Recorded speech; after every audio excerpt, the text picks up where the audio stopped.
Hello, this is part 3 on poetry, chapter 19, which is the types of poetry. I'm doing pages 607 through 627. And one of the major details are the epic poetry and dramatic poetry.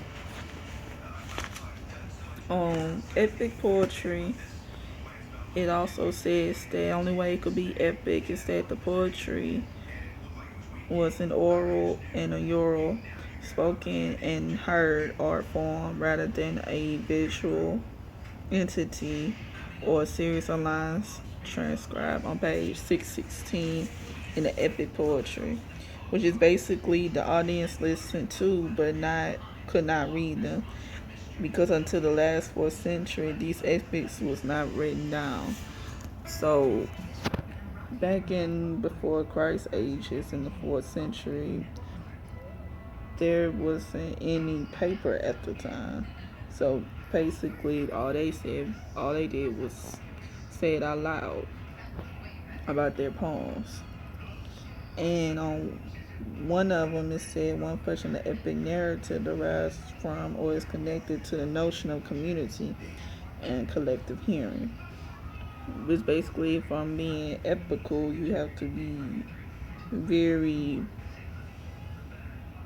I'll say, you have to be a very good speaker, and also you have very good memory to communicate with the public.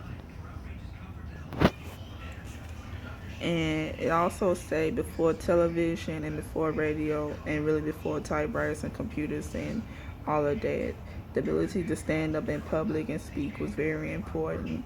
The teaching of poetry had to do with learning to receive it, to say it in public. And it's the conversation with Robert Haas, which is basically why I just did. Um, it also have a poem that goes with it, which is uh, Suthi. It's basically you're a poet, and he basically have to memorize this. It happened in 1819 from dedication to Don Juan, and it's basically saying that it basically is a rhyme. It's a rhyme poem from everything that he says. But he also explaining it in like in the 4th century of what was going on. Basically, last year has lately been a common case, and now my epic renegade. Where are you at? Water Lakers and out of place. A nest of tuneful persons to my eye. Last 420 blackbirds in a pie.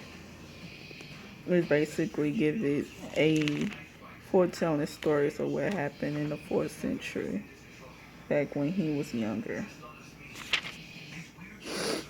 And there's also dramatic poetry, which is a dramatic monologue, which is another phrase for it, in which a character addresses another character or the reader.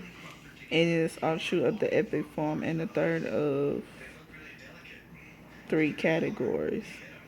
The notion of voice in this case has more to do with impersonation than with the personal or lyric cry of the individual.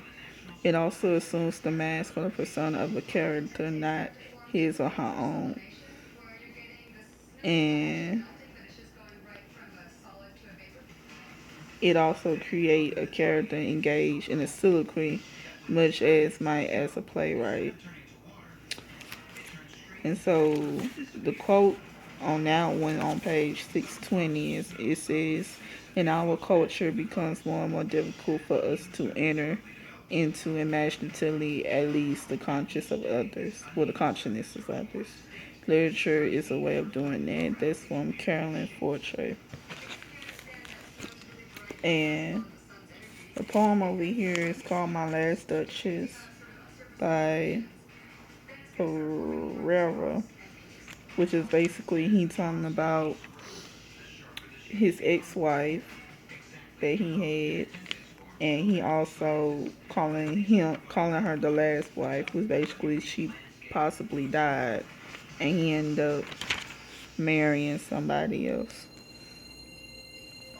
But that is all. Thank you for listening. Good night.